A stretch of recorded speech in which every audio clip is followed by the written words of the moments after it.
In our last class, then, I talked about birds, began to talk about birds, and I want to go on and talk more about them, go into some more detail. I'll start off by reviewing things that I spoke of in the last class to introduce birds.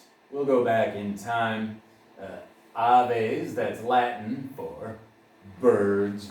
And like you learned last time, it goes back to something called the archosaurs. Archosaurs, what's that? Well, they were an especially successful kind of reptile long ago. You saw a picture of them. You see these are reptiles. They have this splayed out stance like this. There are a bunch of different kinds of them. Here's another kind of archosaur. In the early Triassic period, they did real well. They were not very big, really. And they're of interest because a lot of significant branches of animals alive today go back to this common ancestor, the archosaurs. So I'll get into that now. The living descendants of archosaurs include the crocodilians, so that's crocodiles and alligators, that kind of thing, and also birds are descendants of those archosaurs you just saw pictures of. Well, so I'll go back to what I was talking about in the last class a little bit then to recap and to review. In the Permian period, as I was talking about before, there were reptiles of many kinds that ruled the land.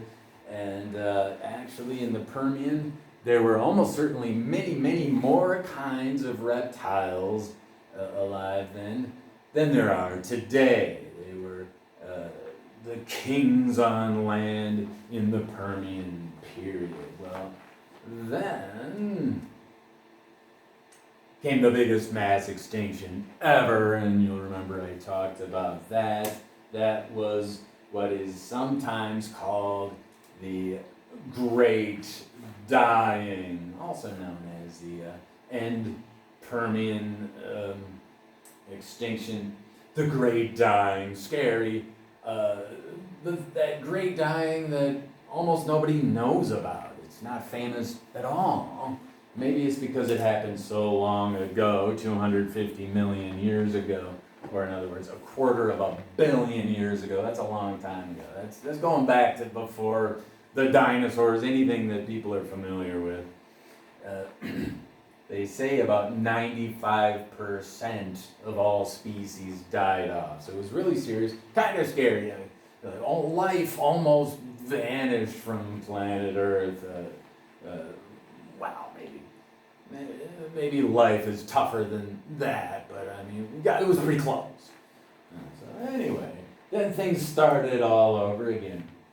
And, well, I showed you this on the whiteboard last time, so going back to this then, we had the Permian and everything that happened before that. That was the Paleozoic era. Paleo meaning old, and then you had the Triassic, Jurassic, and Cretaceous, the Mesozoic era, meaning meso, meaning middle, and then after that the Cenozoic era, the new era, the one that we live in. So we have those three big headings there. All right, well, so End Permian then, the Great Dying is right here, and then things started anew with the Triassic. And I'll get into that now. So the Triassic period. What happened in the Triassic? Well, a lot of things happened. Maybe I'll save it for the next section.